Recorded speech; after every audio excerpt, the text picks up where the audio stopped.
On this month's episode of Out of the Office, we're talking indoor winter activities at the Brambleton Center.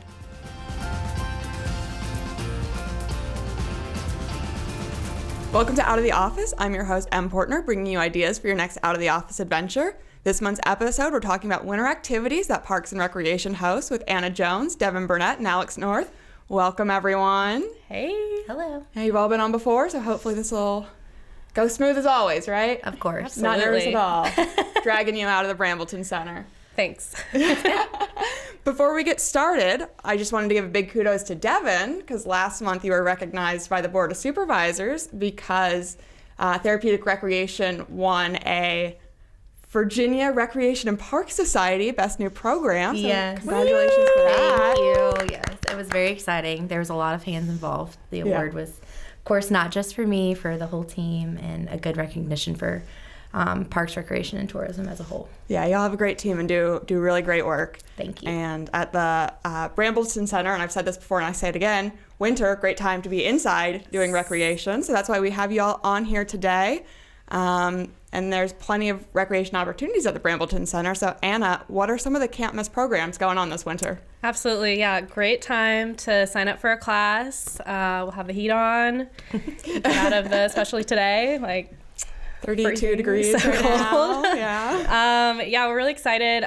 Even though we're starting to plan for spring, it's very much winter still. We've got winter programming through February. So looking at some Valentine's Day activities. We've got heart healthy nutrition class coming up in February, as well as Valentine wreath making. So we've got a few things going on just to try and stay on theme through the cold months. Yeah. So what are the new classes you have going on? Yeah, so we're excited about that we have a new art history series called Art Through the Ages, which is kicking off later this month. We do still have some spots open in those classes, kind of a newer, unique offering.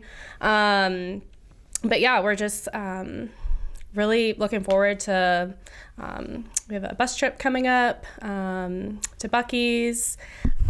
We did that back in November and it was successful. So we're kind of doing a Valentine's month spin where they'll go to Buc-ee's as well as the Little Debbie outlet and lunch at the Pink Cadillac Diner. So no, Alex was telling me about the Buc-ee's trips and how they're going well, and I have had the unique pleasure of stopping in Buc-ee's on a road trip over the summer. And yeah, it's quite an interesting place if you've never been. Yeah, I feel like you have to go, you know, to experience it. Gotta go once. You know. Yes. May not be for you. Absolutely. So like this kind of just takes the pressure off. You don't have to drive yourself, and you get a few other stops along the way, and maybe make a friend or two. So that's always fun. How long did it take you to get out of the parking lot at Buc-ee's? Oh my gosh. So thankfully, it was like a Monday afternoon, so there weren't a ton of people there. I imagine on the weekends it's probably hectic. And I say there weren't a ton of, I mean, the place was like packed, but like not packed, so it wasn't too bad getting out. But yeah, it's such an interesting slice of Americana, Buc-ee's. I think the apparel is what gets me. It's like you can get any clothing item. Any clothing item you want a little beaver's face on, you can get it. I went to one in Texas, and it was one of the smaller ones in the Dallas-Fort Worth area. And not saying I was underwhelmed, but then I've seen the ones from Tennessee and driven past those. I'm like, this is wild. So if you want to, beat some of the traffic that you may have heard of, definitely want to check out that day trip that departs from Brambleton. Yes. Yeah. Absolutely. My favorite thing is not driving. Yes. Absolutely. For sure. Yeah, so are there any returning programs this winter that are like Brambleton staples? Yeah, we've been loving the sound meditation classes. Those have been meeting monthly. We typically offer those once a month. It's $20 for an hour-long class. You get to come in and just completely relax and kind of immerse yourself in that experience. So we love offering those. We also have really kicked it up with pottery again. So we've got our weekly youth and adult pottery classes, as well as some returning pottery students. So we've actually added a 102 class, so kind of a step up for those that have kind of passed that very beginner level. So. Nice. And I think I saw that you also have a clay jewelry class coming up. Yeah, we're trying to kind of do a couple outside of just your basic, wheel throwing, hand building, doing a few like specific workshops. So those are always fun. Yeah, that'll be a fun thing to do. I think in your description, if I remember correctly, you mentioned R.I.P. Joanne's, basically. Like, if you missed the selection at Joanne's. I know, yeah. yes. Yeah, it's been hard without Joanne's, but we're making it through. Yeah. If you can't buy it, make it, right? Exactly, yes, for sure. Are there any goals you have for the Brambleton Center in 2026 with your classes or your programming? Yeah, I think we've got a couple brand new instructors as well as some returning instructors, so folks that have left and are coming back. So I think for me, just really working with them. This is anything from we have new yoga instructor, crochet, and pottery instructors. So just really working with them to help set them up for success. And love seeing a class fill and have happy students that have good experiences. So that's probably my biggest goal right now. But Yeah, every time I've been to classes at the Brambleton Center, you always have such a good group of students that are engaged, really you have such great instructors that work well with what they're doing, and everyone it's such a great environment that you're building there. Yeah, very low pressure, and everyone comes in and makes a friend, or it's always a good environment. Yeah, and then you've kind of spoiled it before the episode, but you mentioned that the daddy-daughter dance is already filled up, which is exciting. Yeah, so last year, huge success with the daddy-daughter dance, so we had to bring it back this year, and turns out everyone was really excited to sign up again. So yeah, as of yesterday, the event is full. We do have a wait list, so if you really, are eager to maybe snag a spot, go ahead and you're welcome to get on the wait list. But yeah, this year we'll have the same DJ. He'll be coming back. So we'll have DJ with dance floor, lots of great refreshments, and a photo booth. So it should be an awesome night, making memories. Yeah, it's good to see that buy-in, that it filled up so quickly. Yes. And I guess it means you have to do more daddy-daughter activities. I know. Who would have thought? So. Yeah. And dance is kind of the theme of the season, because Therapeutic Recreation is gearing up for the Valentine's dinner dance. That's right. Yeah, so I was looking online. It's the 40th annual this year, so that's really exciting. Very much so, yeah. 40 years. Yeah. So what's the history there of the dance? Yeah, so the dance started actually a little over 40 years ago, given that, we had a little break in COVID and all that. We don't have to go back to that. But so yeah, a little over 40 years ago, it just started as a small group of individuals with disabilities, around maybe 30, coming together, second chance prom opportunity, to feel included in that type of environment. And we've just been rolling on ever since and growing. And we have the opportunity to have it at such an amazing venue, the Hotel Roanoke. They really bring out all the stops for us for it to be a super magical night. So, And that event's hosted through Therapeutic Recreation, which you oversee. So can you talk a little bit about just what Therapeutic Recreation does? Absolutely. So Therapeutic Rec is a division of Parks, Recreation, and Tourism. We do work in partnership with Roanoke City and the city of Salem. And we provide recreation opportunities for adults and youth with disability. The programming that we do is with inclusion and accessibility in mind. So, yeah, that's really wonderful. And I know, you work really closely with people in Therapeutic Recreation every day, but the Valentine's dance is a very special event for y'all. So what makes it so special? I was actually talking to Anna on the way over here. This question to me seems very easy to answer, but I always get repetitive in saying it's just amazing. The people come out and they look amazing, and the environment is amazing. I'm like, man, I really should try to shake that up a little bit. You know, adjective. Yeah, I do. But it is true. Yeah. The event and the night and the experience truly is amazing. But to dive into that a little bit more, I gave myself some notes so that I can explain why it is that to me. It's the sense of community and inclusion when you're there. It's a safe place that welcomes all to be just truly themselves.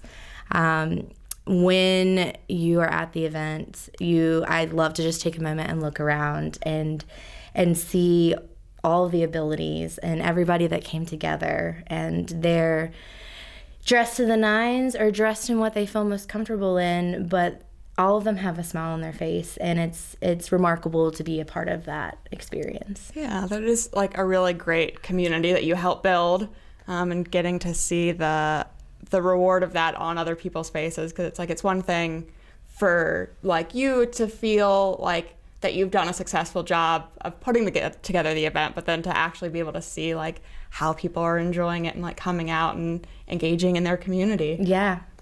It really is remarkable. And I think too, just to add on, like where the families can come as well, and kind of make it into a night out for everyone too, which I think is so neat to see. The event is geared and created to be an inclusive space specifically. It's targeted for adult age, but really we allow 16 years of age and up to come. That's what it's geared for. But it is community based. We turn no one away. You register, you can come. And that happens. I mean, we have people in the community that just genuinely want to be a part of it because it is such an amazing event. Yeah. So besides, the dance floor, what else happens at the dance? So we serve, I don't serve it. The Hotel Roanoke caters our 3-course meal. It's amazing. So they come in and they get to sit down and have a delicious dinner. And then we kind of kick things off by crowning our King and Queen of Hearts. So we do a crowning each year. And then we open the dance floor. And throughout the night, we also take breaks to give out door prizes, which come to us by donation from the community. So if anyone wants to be involved with that, please reach out to us. We are happy to take in any donations. And then we also have a photo booth that the folks, anyone in attendance, can go and get as many photos as they like. They are printed out right then and there. And it's a lot of fun to do. And then we're also exploring some new fun things to have this year, being that it is 40 years. Don't want to spoil it, but excited to see what other unique things we can add to the event. Good teaser, something to look forward to. Yeah. Awesome. So how can people get tickets for the events? Is it still open for registration? Yeah, we're still open. We have several spots left, but as we get closer, it does start to fill up. So if you're interested, please reach out to us by phone. That's really the easiest way. You can call our Brambleton Center line at 540-772-7529.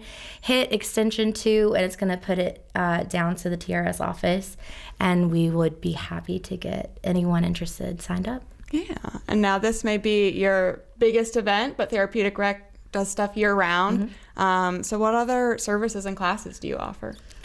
So we do year-round programming for adults with disabilities.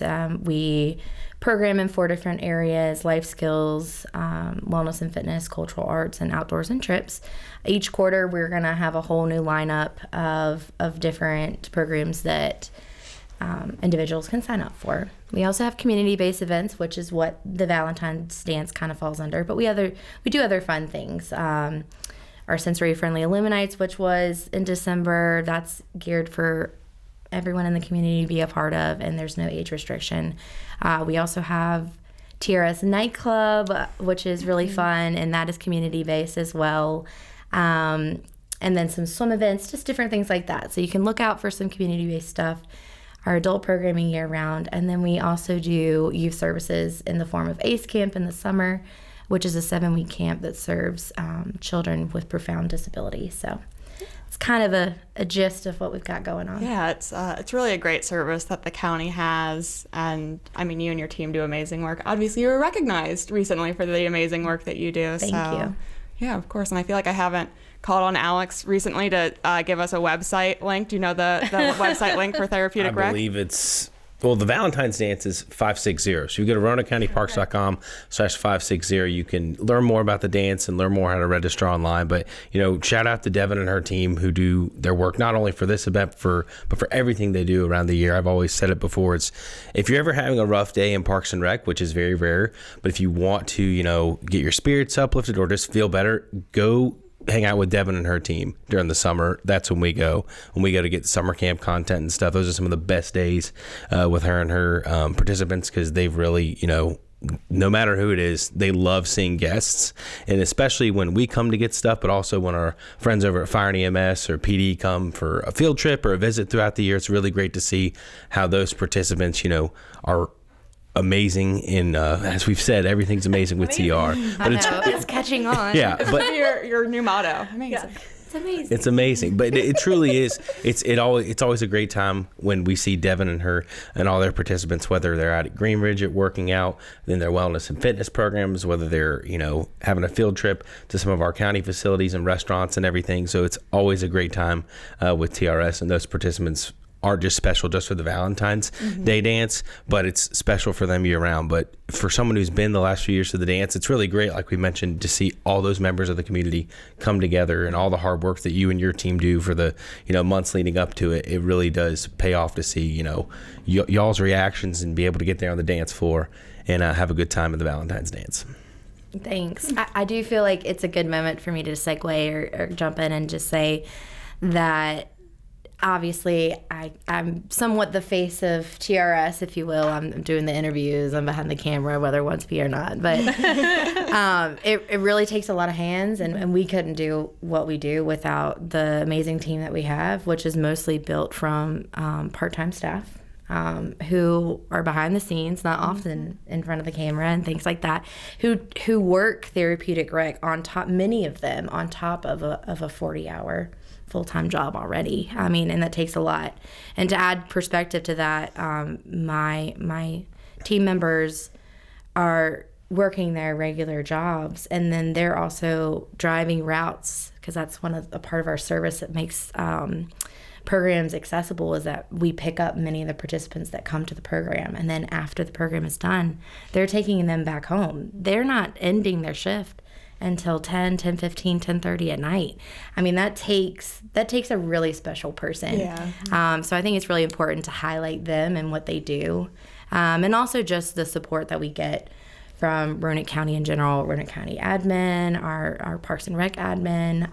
It really helps make what we do that much easier and that much more impactful. So I know admin always talks about, and the board too, because a lot of board members will come to the Valentine's dance, that it's one of their favorite events of the year too, because it's like we don't always get the opportunities to get into other communities that aren't our own, and that's like a perfect opportunity where our board and our admin can see all of the hard work you and your staff do day in and day out. Yeah, it's amazing.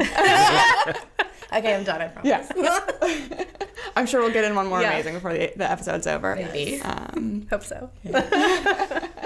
Alex, so I know we've kind of run the gambit of PRT events, but are there any other programs or events on your radar that we should know about? Yeah, so we've got some outdoor adventure and nature's classroom programs wrapping up our winter slate before we focus on spring. So we've got some backyard birds programs, wetlands and winter out at Explore Park, and then we have some archery programs coming up at the end of February. As we gear into spring, we'll have more offerings for those.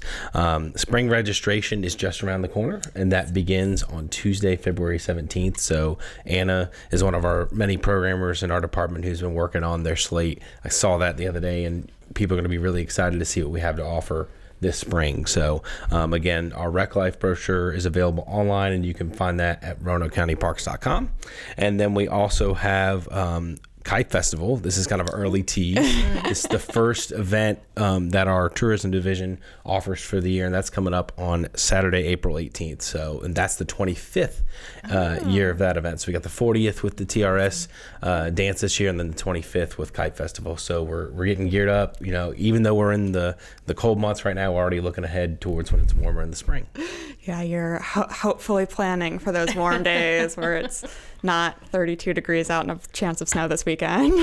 Yeah. But no, we're looking forward to having a great closeout to our winter programs. And then, spring is just around the corner. As you guys know, we're always planning 3, 4, 5 months, 6 months out in advance. And we're looking forward to seeing what we got this spring. Yeah. And before we go, it's the new year. So I have to ask, do you have any recreation goals for 2026? I guess I'll go first. I saw this. I've been thinking about this lately, and like personally, kind of tying recreation with personal life. I want to go and walk every greenway in Roanoke County. Ooh. I haven't done that in one calendar year. I've walked them all, but especially with the new one that's going to be opening out at Explore Park later in the spring, that'll be a good way to start off that. I guess that bucket list item, or maybe bingo card item. Yeah, if you follow us on social media, we got a new bingo card out there.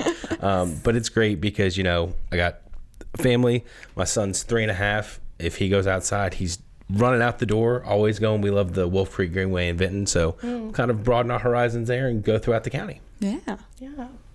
Maybe I need to get into biking. Yeah. I was about to say, you would complete the greenway sections a lot faster than Alex walking if you just... Yeah. Well, I was just going to say maybe like hit some of more of the Explore Park events, but I feel like that's too easy. So maybe I need a challenge. Well, you could get a mountain bike and get out to Explore Park. That's true. I could really Anna says, yeah, no. Need some protective gear before I get into that, but I'll keep y'all posted. Yeah. Okay, so for me, I would say in 2025, I really went out of my comfort zone and threw myself into some of the recreation opportunities that my beautiful stepdaughters were involved in, including ice skating. Okay, ice skating as a grown adult. I can't speak for everyone, but for this grown adult that I haven't done it since I was a child is no easy task. But in 2026, I want to continue to kind of throw myself into some of those maybe nostalgic recreation activities that I've kind of put barriers up. Yeah. Because, and see what other new things I can get involved with. I will not be riding on a hoverboard though. That's not happening. You're like, no one wheels, no hoverboards. Maybe like kayaking or something, or canoeing. Yeah, honestly, that'd be fun. It's been a while. I haven't done that in a long time. Got to keep on an eye on the Explore Park events. I know Ryan has mountain biking things he does, has kayaking things he does. Yeah. If you tune in to maybe a future episode in the spring, we may have some paddling coming up at the end of the season. Our outdoor services staff have been working on that now that the Roanoke River will be accessible in certain spots with the Greenway being open. So stay tuned. Maybe it could be a family affair. Maybe. Okay. Good ideas. What about you, Em? So since the entire time I've been working here, I keep an eye on all of the like Parks and Rec programming going on. And Explore Park has a really interesting women's naturalist hikes.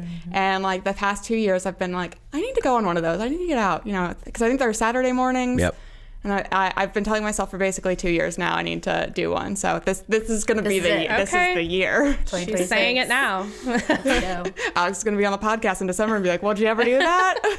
Well, I think it's definitely a great opportunity, especially this year with some of our trails expanding, and hopefully, the weather turns warmer sooner as we've talked about. But the women's naturalist hikes are some of our more popular programming, and they're free. So you can either drop in or you can register in advance online. Thank you, Devon, Anna, and Alex for being on. If you liked this month's episode, be sure to share it, and I'll be back next month to bring you out of the office adventures.